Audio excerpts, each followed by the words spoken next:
ঈদের আগেই পোশাক কারখানা সহ সব ধরনের শিল্প কলকারখানার শ্রমিক কর্মচারীদের বেতন ভাতা প্রতিশোধের নির্দেশ দিয়েছেন শ্রম ও কর্মসংস্থান উপদেষ্টা অবসরপ্রাপ্ত brigadier general doctor M Sakhawat Hossain.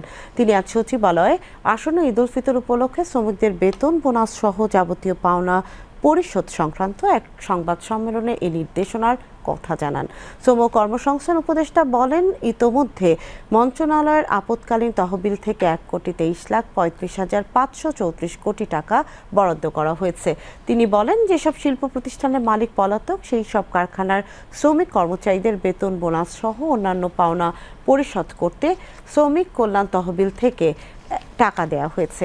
এছাড়াও সকালে সচিবালয়ে ক্রয় সংক্রান্ত উপদেষ্টা কমিটির বৈঠক শেষে অর্থ উপদেষ্টা এবং স্বরাষ্ট্র মন্ত্রণালয়ের সিনিয়র সচিব সাংবাদিকদের সঙ্গে কথা বলেন। বিস্তারিত শেখ আলীর প্রতিবেদনে।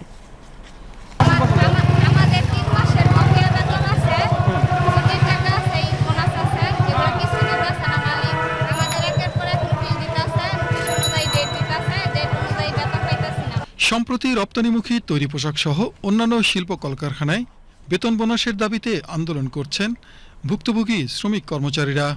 দাবি, ঈদ উল ফিতরের আগেই যেন তাদের পাওনা পরিশোধ করে মালিকপক্ষ।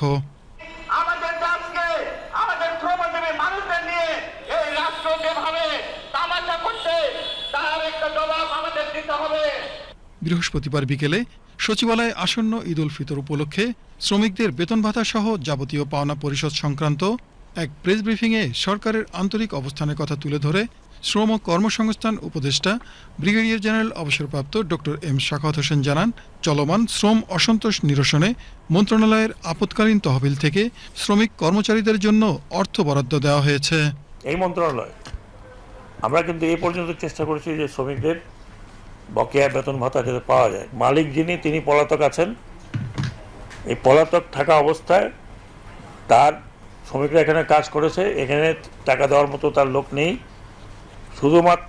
শুধুমাত্র শ্রমিকদের এই ঈদের আগে যাতে তাদের অসুবিধা না হয়, আমরা আমাদের তরফ থেকে ওইদেরকে বন্দোবস্ত করে দিয়েছি 1,33,35,534 টাকা।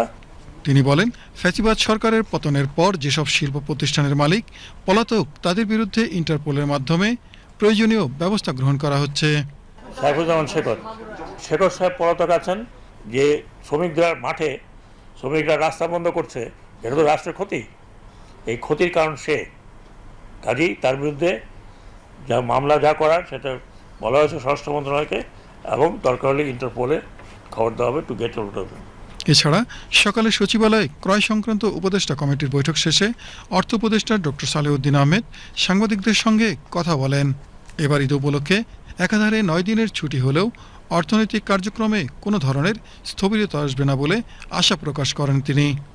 আমরা বিশেষ পরিকরে ইভেন উপদেষ্টা মন্ত্রীর সদস্য বেশিরভাগ আমরা ঢাকা থাকবো, তার কথা হয়েছে। দরকার হলে সেই বন্ধের মধ্যে আমরা দরকার মিটিং করবো। সো এটা আটকে থাকবে, এটা আমাদের মধ্যে কথা হয়েছে। টানা এই ঈদের ছুটিতে নগরবাসীর সার্বিক নিরাপত্তার পাশাপাশি ঈদযাত্রায় অনাকাঙ্ক্ষিত দুর্ঘটনা এড়াতে পুলিশ সহ বিভিন্ন বাহিনীর সদস্যরা মাঠে থাকবেন বলে নিশ্চিত করেন স্বরাষ্ট্র মন্ত্রণালয়ের সিনিয়র সচিব নাসিমুল গনি।